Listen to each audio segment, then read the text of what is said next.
This is Mike Said It First, live on 12 Ounce Sports.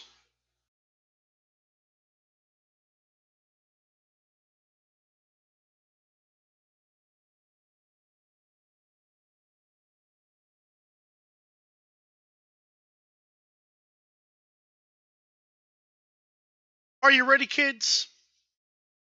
I can't hear you. I said, are you ready, kids? Aye, aye, Captain. Okay, so it's March 20th, 2020. This is Friday Night Mike. On today's show, the topics are as follows. DeAndre Hopkins versus Bill O'Brien. The crazy trade that I didn't get to on Wednesday's show was Bill O'Brien out of bounds. Todd Gurley returns to Georgia. He'll play with the Falcons. But what should we expect? Melvin Gordon to the Broncos. Case Keenum. Will he challenge Baker Mayfield? Anthony Edwards declares. I'll have a take on him. NBA season awards, including the champion, if the season ended and was canceled today. And Sabrina Ionescu, the legend that was. Will she change women's basketball? Well, let's get going. First off, a quick commercial, and we'll be right back. This is Mike Said It First. The show starts next.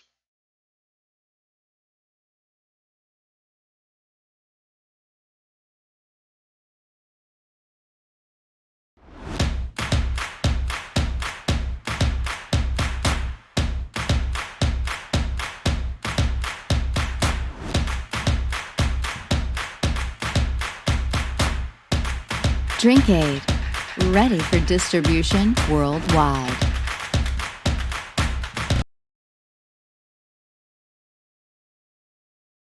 That's right. If you are disobeying the authorities and going out anyways tonight, just remember tomorrow morning you can take some DrinkAid and you'll be fine. Okay, so DeAndre Hopkins, I told you guys I'd get to this today, and I am.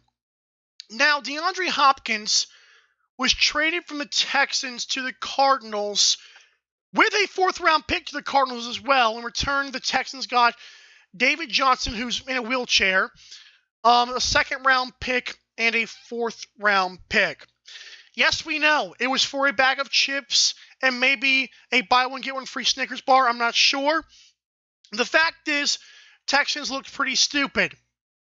Bill O'Brien was a terrible head coach. I've always said that Deshaun Watson is completely held back by this man, and I have a strong feeling that this man could be the next Andrew Luck, how Indy just ruined his career until they finally got competent, and by that time it was too late. But Bill O'Brien was not that free of criticism, because Michael Irvin, Hall of Famer Cowboys receiver, goes on First Take and says that DeAndre Hopkins told him that in the last meeting that the two parties had together, Bill O'Brien was comparing DeAndre Hopkins' issues with his baby mamas to his last few conversations with Aaron Hernandez. Aaron Hernandez would go on to kill some people. So I want to get into this topic because obviously the fact is Texans are dysfunctional, especially with Bill O'Brien as the GM. In fact, I've seen on YouTube where people have literally joked in a kind of a serious way where they say, "What, does Bill O'Brien have some heat or have some tea on the Texans owner?" Because it seems that way. Do the McNairs have some scandals that Bill O'Brien knows about? Because it seems that bad. But the fact is, this came across as racist, calling DeAndre Hopkins and Aaron Hernandez basically. He didn't call him Aaron Hernandez. He said it reminded him of Aaron Hernandez, which basically is the same thing.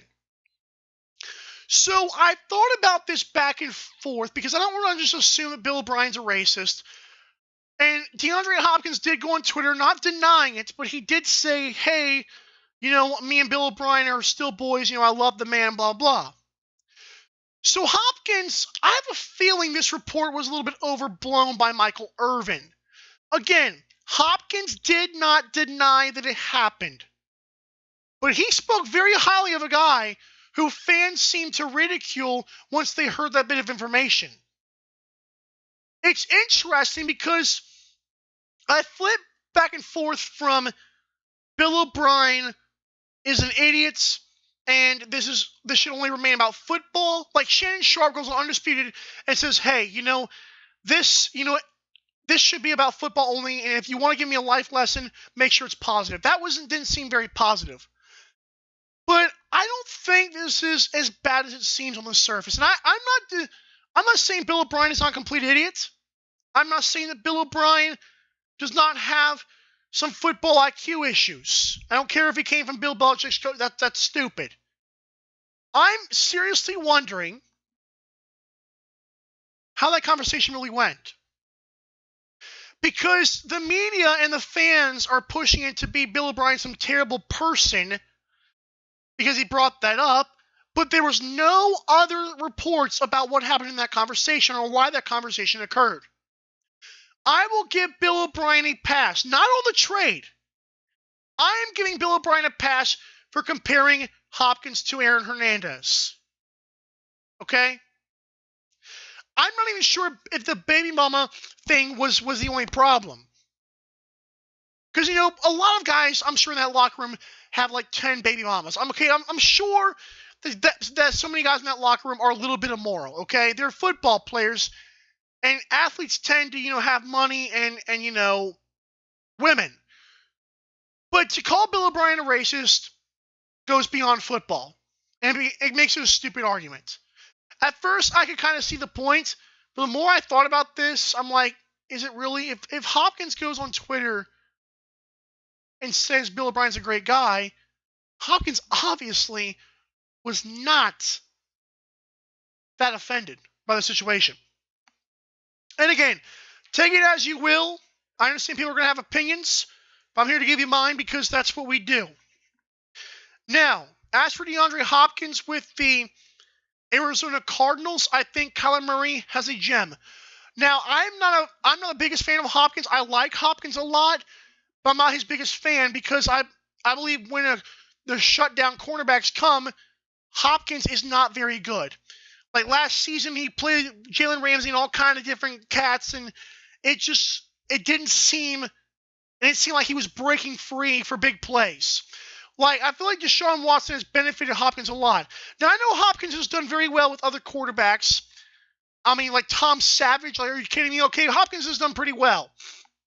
But I also have a feeling that Hopkins is not as good as... Like, people are grading him as a top 3 wide receiver, okay? I think if you say top 3 or top 5, if you say top 3, he's probably 3rd. If you say top 5, he's probably 5th. Like, he's the bottom end of the elite receivers. And that's not saying he's not incredible. But the man's is getting paid a bunch of money, and I feel like the Cardinals can use that on a wide receiver committee. Now it does help. I'm basically nitpicking the Cardinals getting DeAndre Hopkins because obviously they fleeced him and they got a 4th round pick, which was just the craziest part of it all. Like the fact that Bill O'Brien had the nerve to give away a pick and DeAndre Hopkins was the weirdest thing. So as for the Texans side of things, I believe Deshaun Watson needs to get out, needs to completely leave. Deshaun Watson is so amazing, and I've called him the Black Tom Brady since he entered the league. When I saw him at Clemson, the guy would throw picks, he would be crappy for the first 3 quarters, and then show up. If there is a clutch gene that exists, Deshaun Watson possesses it. I'm not saying there is. But if there is a time when you see a guy doesn't quit, this is that time. That's Deshaun Watson. I am very impressed with the Cardinals for getting what they did. Cliff Kingsbury's getting more help for Kyler Murray. I'm assuming they're going to draft some offensive linemen. This team, I feel like the NFC West, I mean, everybody knows it, but it's going to be incredible. And I've said it before, Cardinals had no business winning 5 or 6 games last year. Now you get DeAndre Hopkins. It's incredible. Again, if I'm Deshaun Watson, I leave Houston. I boycott the games. I don't care what has to be done. This is going to get ugly in Houston, and he will turn into the next Andrew Luck because they're going to ruin his career, and he's going to have nothing to show for it.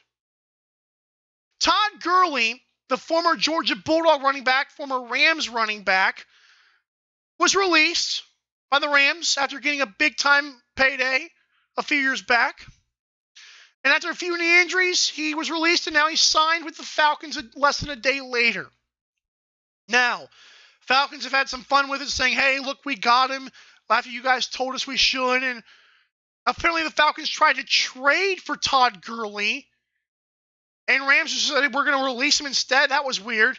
So meaning the Rams could have got some compensation back for their stupid overpaying crap.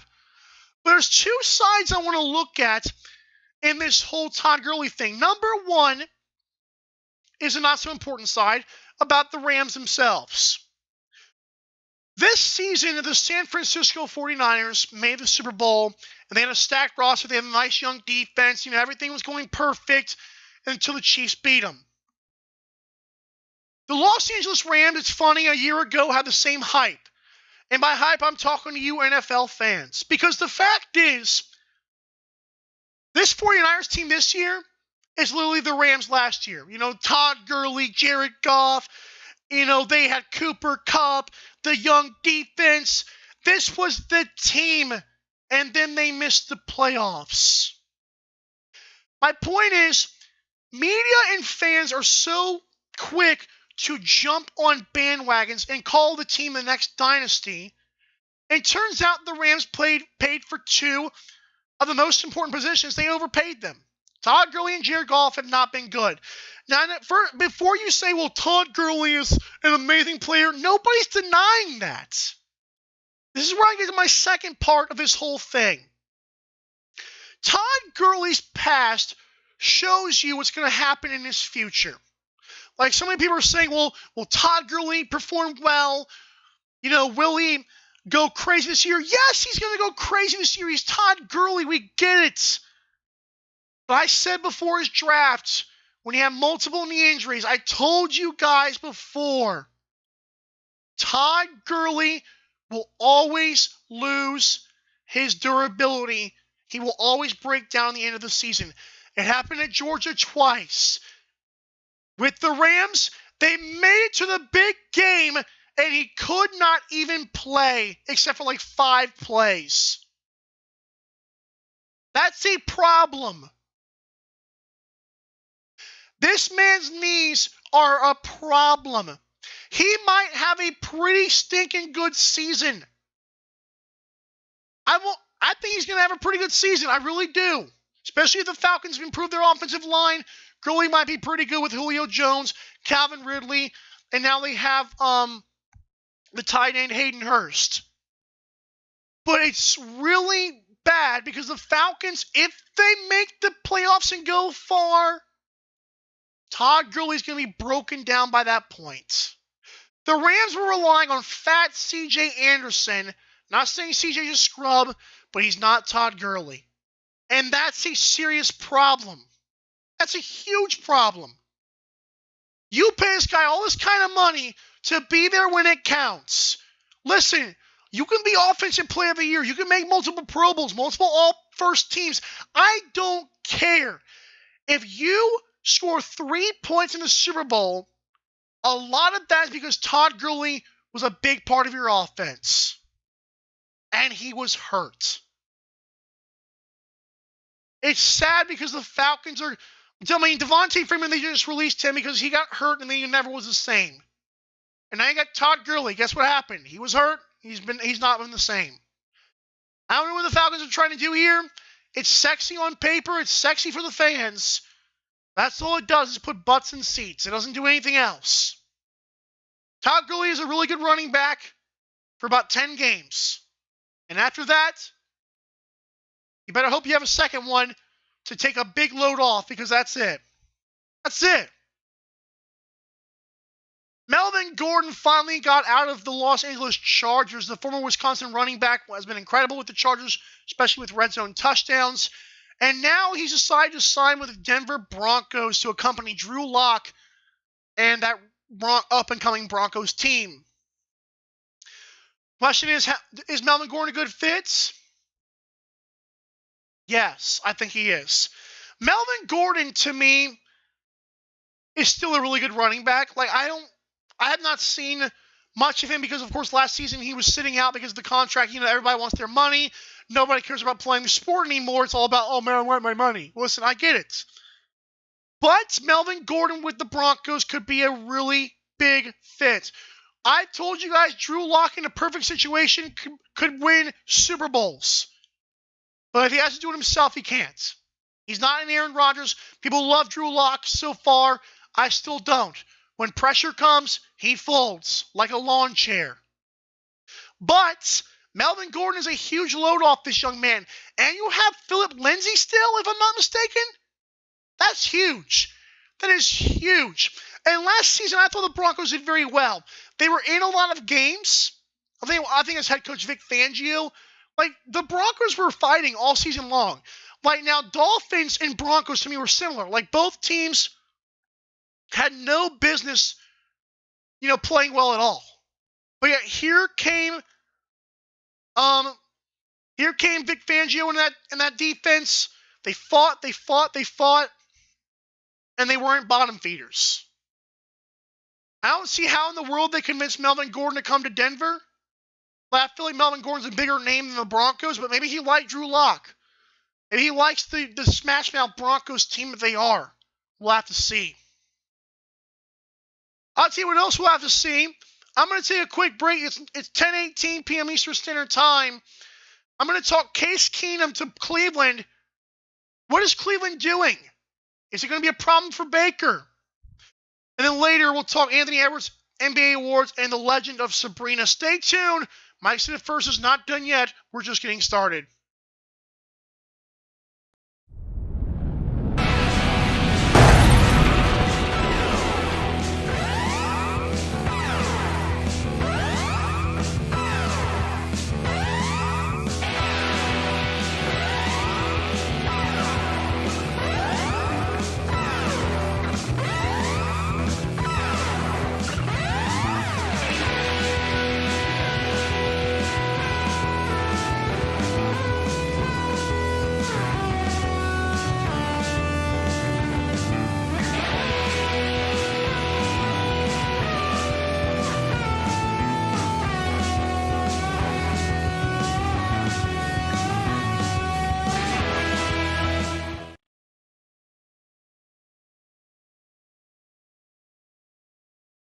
That's right. If you have not seen my Twitter, check it out.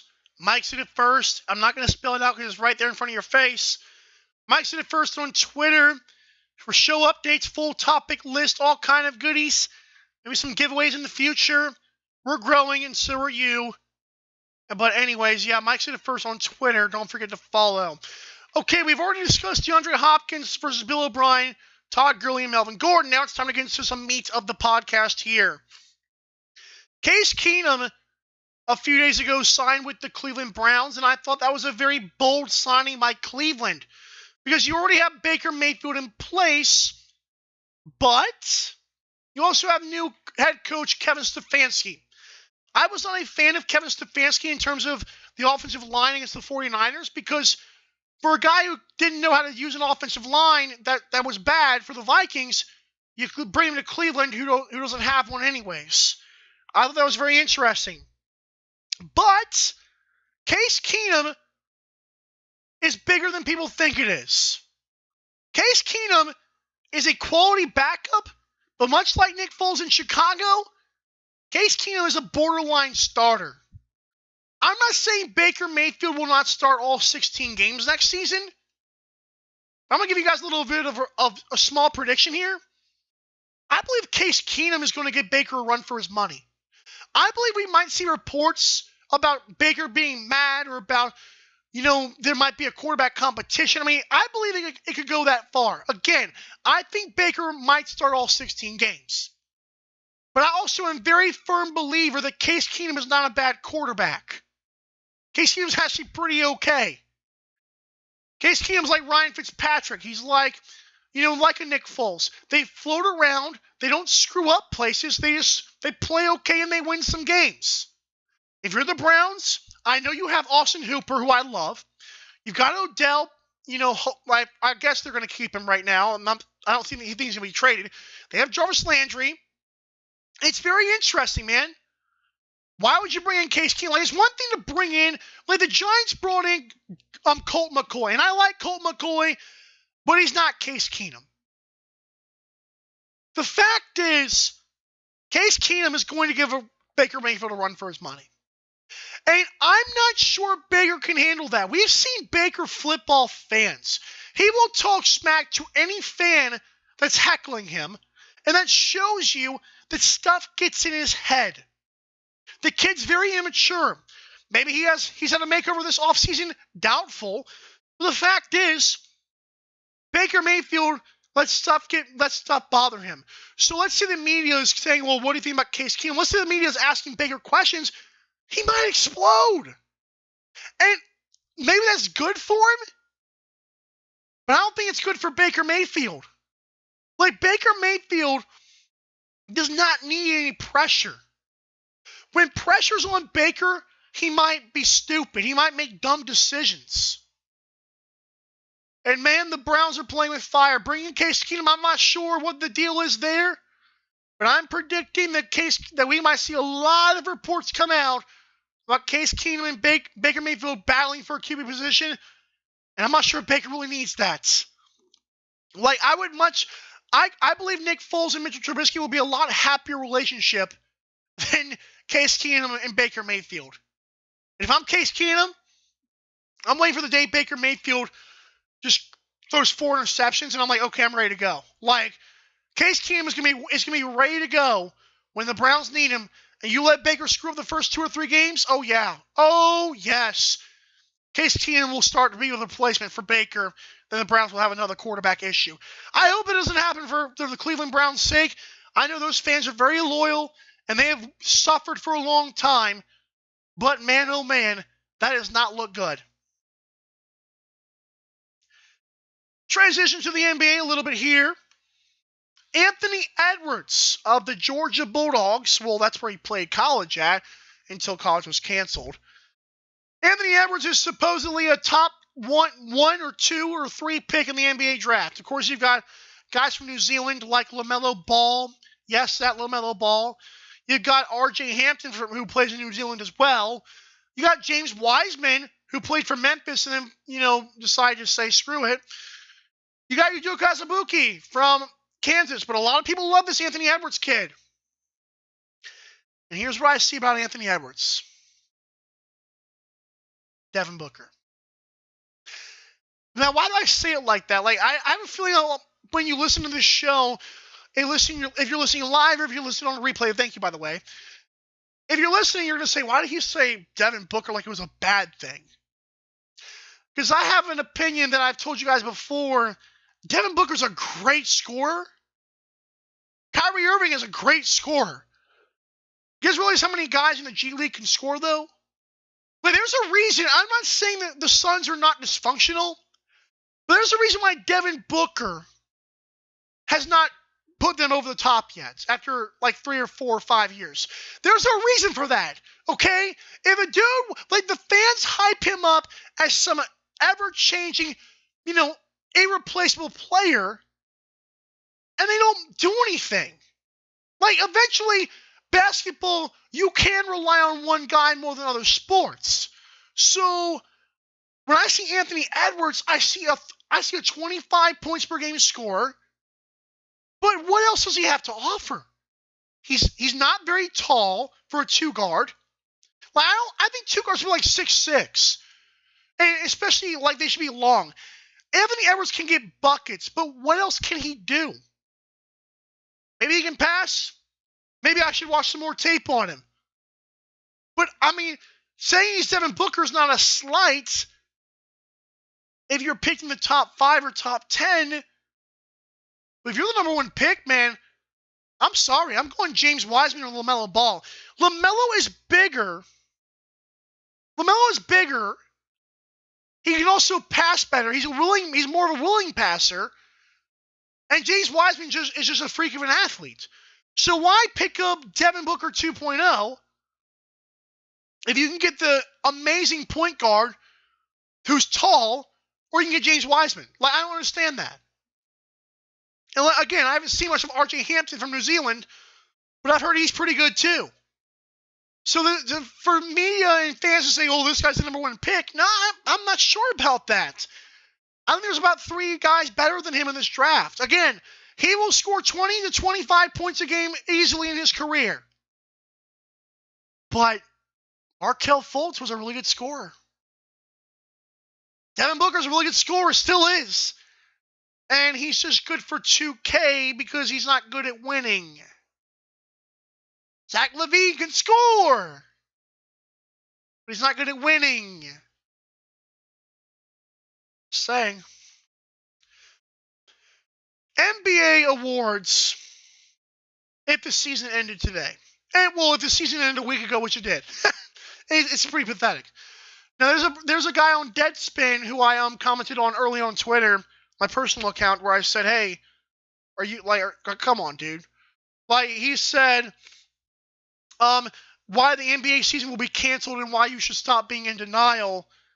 I'm like, dude, if Adam Silver doesn't want to get shot, I'm not saying like that, but if Adam Silver doesn't want a complete boycott, especially with Kobe Bryant passing away in a tragic accident, the NBA ain't canceling the season. But let's say the regular season awards need to be done right now.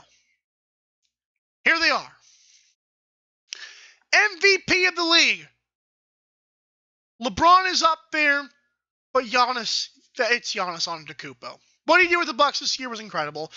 They should not have any other. I think if LeBron was on the Bucks, I'm not saying the Bucks couldn't have done the same, but I think Giannis has been incredible. They've dominated the East. They've dominated Western teams. Rookie of the year. Again, if the season ended up continuing, I would say Zion. Because the season ended, I'd say Ja Morant. 6th man of the year. I would say Montrezl Harrell. He's been incredible off the bench for the Clippers. The Energizer Bunny. He'll make shots. He'll grab rebounds. He's incredible. Most improved player. I'll go Duncan Robinson for the Miami Heat. I think Duncan Robinson, I believe he was in the G League last year, something like that. He's from Michigan, but he wasn't doing anything last year. And this season, he breaks the Miami Heat single-season three-point record. That's pretty improved to me. Defensive Player of the Year, I will give that award to Anthony Davis. I think Davis did himself a pretty good favor this year. He said he was going to win it. I think he would.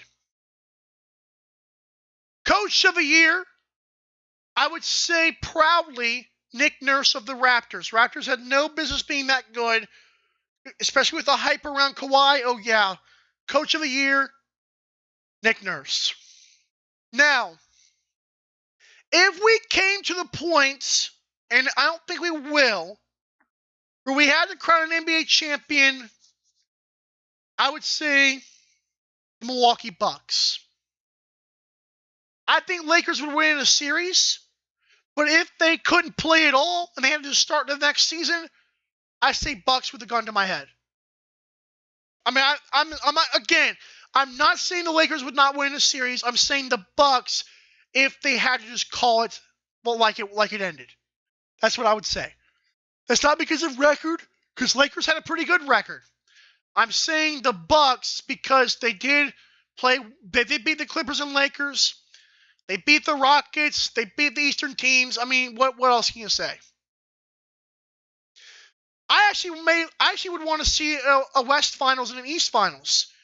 Well, let's say the season started back up. I think a good scenario would be Lakers, Clippers in the West, Bucks and the Sixers in the East, or Bucks and Raptors in the East, whatever. I would say at least, maybe a semifinals, East Finals, West Finals, and then an NBA Finals. Maybe that'll be a better scenario. But I would say right now, if no series were played, I would say Bucks with a gun to my head. When I come back, it's 10:31 p.m. Eastern Standard Time. I'm going to talk about a female who changed the college game in basketball. But also, could she do it in the WNBA? I'll talk about that in just a few. Be right back. The show concludes next. This is Mike said it first. Friday Night Mike. Nothing makes us happier at Lexington Law than when our clients cancel our services. Listen to this client call and see what we mean. Lexington Law Firm, this is Erin. I would like to cancel my account. I'm sorry to hear that. No, don't be. Actually, you guys have done tremendous work for me, and I was working with you for several years now. And my goal was to get a mortgage written by the end of this year, and I just got that mortgage commitment. That is wonderful. My credit went from like 440 working with you guys to 700. Nice. And I got a very good 4.25% 30-year fixed rate mortgage. I have nothing at all bad to say. If you ever want me to write a testimonial, well, I will. As a matter of fact, I've recommended you to a lot of friends. Lexington Law has served over 500,000 clients, taking expert action on their credit that has led to the removal of millions of questionable negative items from their credit reports. Call now and learn more about how Lexington Law may be able to help you in the removal of negative items from your credit report, such as collections, late payments, charge-offs, and many others. Call Lexington Law today. Thanks for tuning in to tonight's show. I'd like to use this break as a self-promotion. If you like what you hear, email me, michaelcarpelis12ounce@gmail.com, and maybe we can create a long-lasting partnership. I love promoting brands, and it'd be cool to have a product I know listeners and myself would like. It would benefit both sides. Thank you for tuning in. Now, where were we again?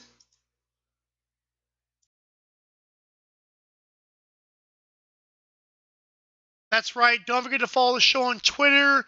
Don't forget to email me, michaelcarpelis12ounce@gmail.com. You want to promote or partner. And yeah, pretty much it. Okay, remember today's show is being brought to you by DrinkAid, Lexington Law, Jazz Sports, and 12onsports.com, 12onsportsnetwork.com/weight loss.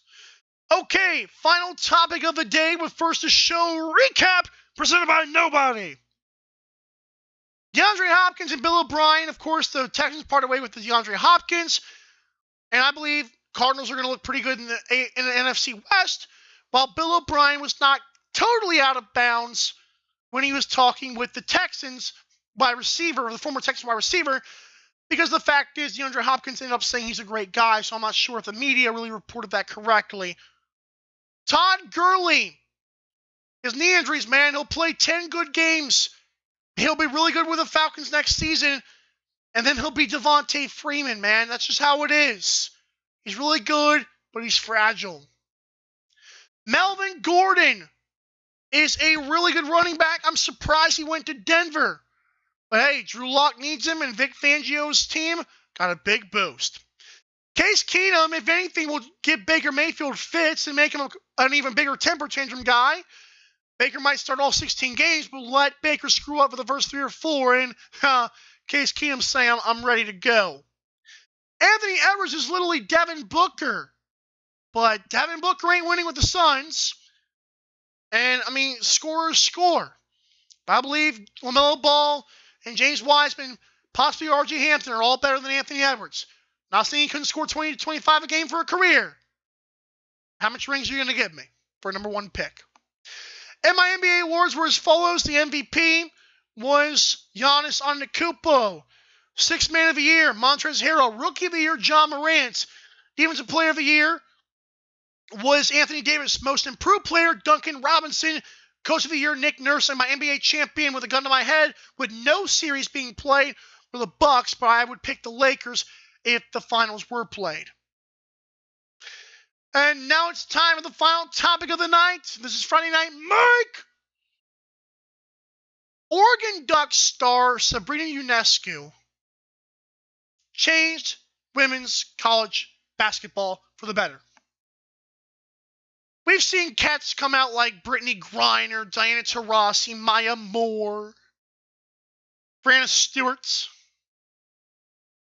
But this Sabrina Ionescu girl is not only pretty, I'm not saying they're not all pretty, but she also became the first man or woman to record 2,000 points, 1,000 boards, and 1,000 dimes.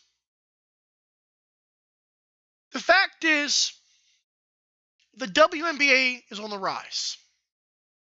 Sabrina Ionescu is the perfect example of something I've said for years. That these women are getting better athletically because more women are playing basketball now. Because see, when the NBA first started, you had Wilt Chamberlain, Bill Russell, Jerry West. But then you had Michael Jordan, Larry Bird, and Charles Barkley.